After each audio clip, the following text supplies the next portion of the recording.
Assalamualaikum warahmatullahi wabarakatuh. Sahabat Daily News, berjumpa kembali bersama admin yang saat ini akan mengulas tentang informasi yang sedang hangat untuk didiskusikan. Tidak lain ialah pendataan tenaga non-ASN di instansi pemerintah tahun 2022. Sebelum data teman-teman non-ASN diimport ke aplikasi pendataan tenaga non-ASN BKN, tentu masing-masing instansi atau unit kerja teman-teman melakukan pendataan terlebih dahulu.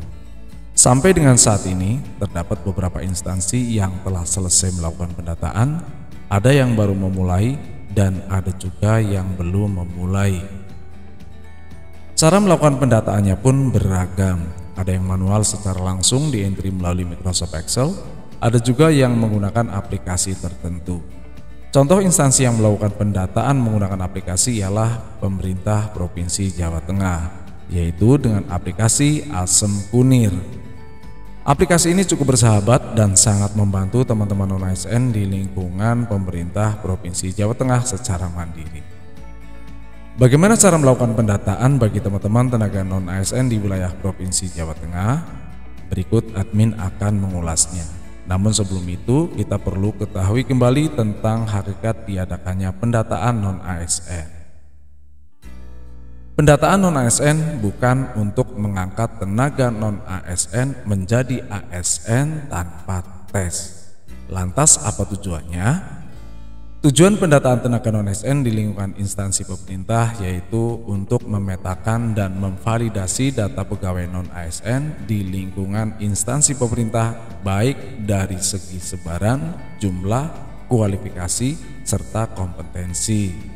Kemudian, untuk mengetahui apakah tenaga non-ASN yang telah diangkat oleh instansi pemerintah sudah sesuai dengan kebutuhan dan tujuan organisasi, lalu data yang sudah diinventarisasi akan menjadi landasan dalam menyiapkan roadmap penataan tenaga non-ASN di lingkungan instansi pemerintah.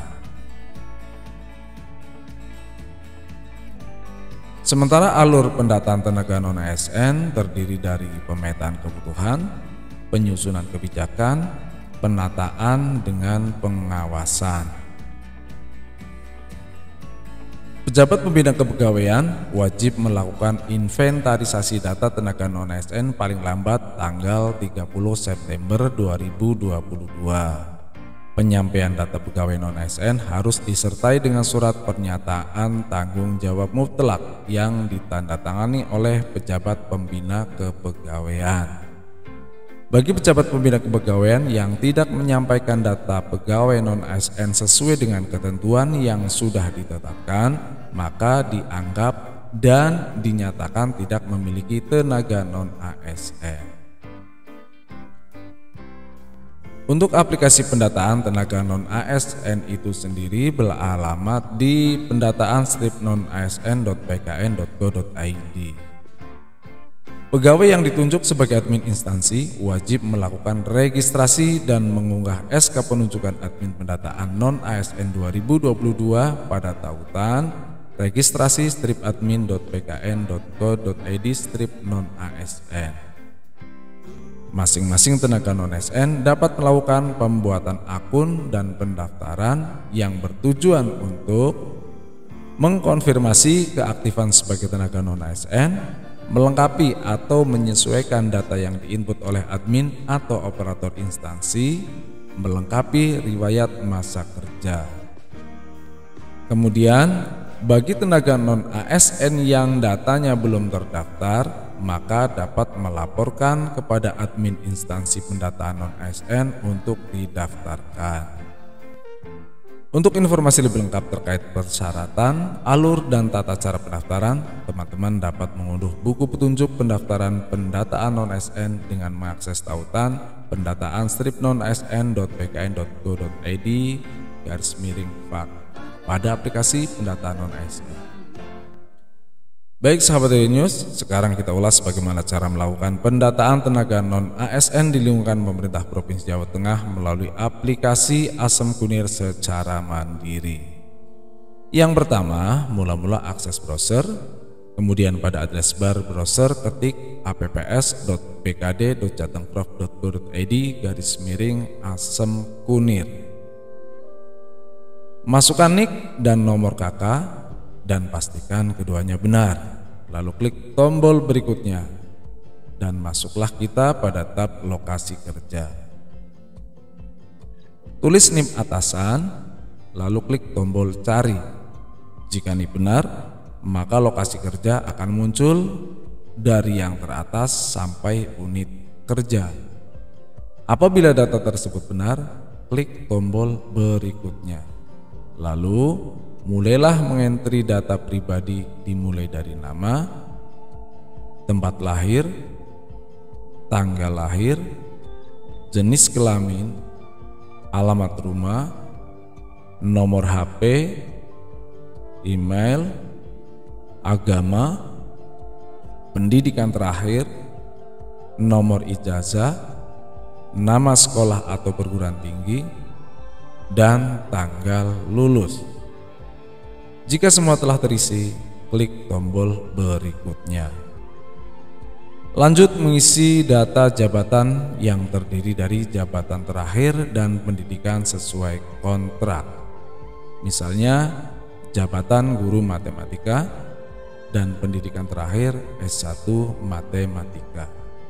Jika sudah, klik tombol berikutnya dan kita dibawa ke tab XTHK2. Jika teman-teman bukan XTHK2, kolom nomor peserta ini dilewati saja. Tapi jika teman-teman merupakan XTHK2, maka perlu mengisi kolom nomor peserta. Lanjut klik tombol berikutnya dan kita dibawa ke tab pendanaan. Entry besaran honor yang diterima pada tahun 2021. Pilih sumber pendanaan APBN atau APBD. Pilih pejabat yang mengangkat, misalnya kepala sekolah. Tulis jabatan pejabat yang mengangkat, misalnya kepala sekolah SMA Negeri 1 mana saja, sesuai kedudukan unit kerja teman-teman. Tulis nomor SK, tulis tanggal SK, tulis tanggal awal kerja, dan tulis tanggal akhir kerja. Kemudian klik tombol berikutnya dan kita dibawa ke tab keamanan.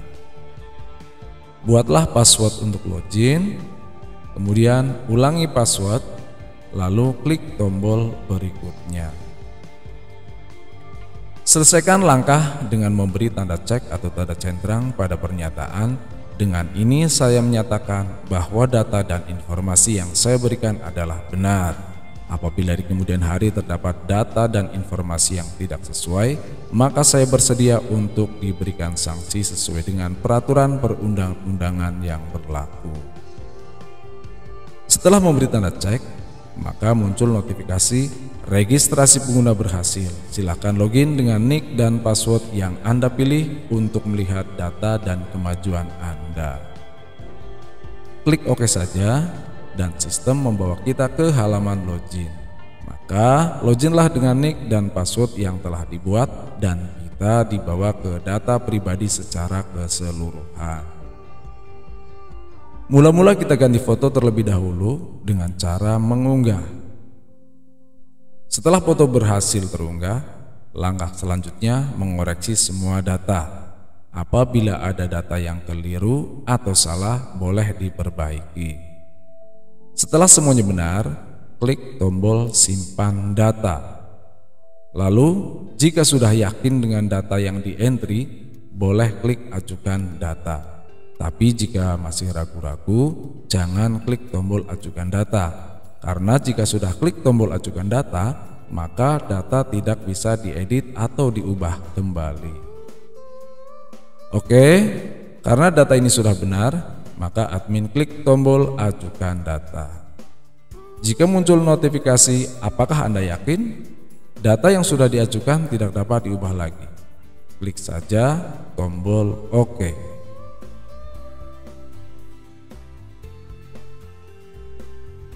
Data memang tidak dapat diubah lagi sekarang, tapi untuk password masih bisa diubah.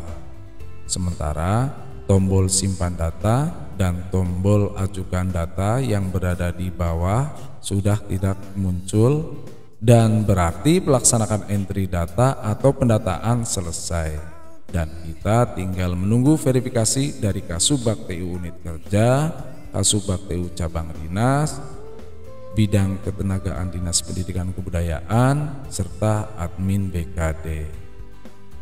Jika keempatnya telah memverifikasi, maka data akan diimport ke aplikasi pendataan non-ASN BKN. Langkah berikutnya tentu membuat akun di aplikasi pendataan non-ASN BKN jika data kita sudah masuk aplikasi tersebut. Sebagai catatan, pada aplikasi Asem Kunir ini kita tidak perlu mengunggah berkas apapun selain pas foto. Baik teman-teman tenaga non-ASN di lingkungan Provinsi Jawa Tengah, kiranya cukup ulasan tentang bagaimana cara melakukan pendataan melalui aplikasi Asem Kunir pemerintah Provinsi Jawa Tengah. Akhir kata, salam sehat, salam semangat, semoga teman-teman semua berhasil lolos masuk database BKN dan kelak menjadi bagian dari abdi negara sebagai seorang ASN. Wassalamualaikum warahmatullahi wabarakatuh.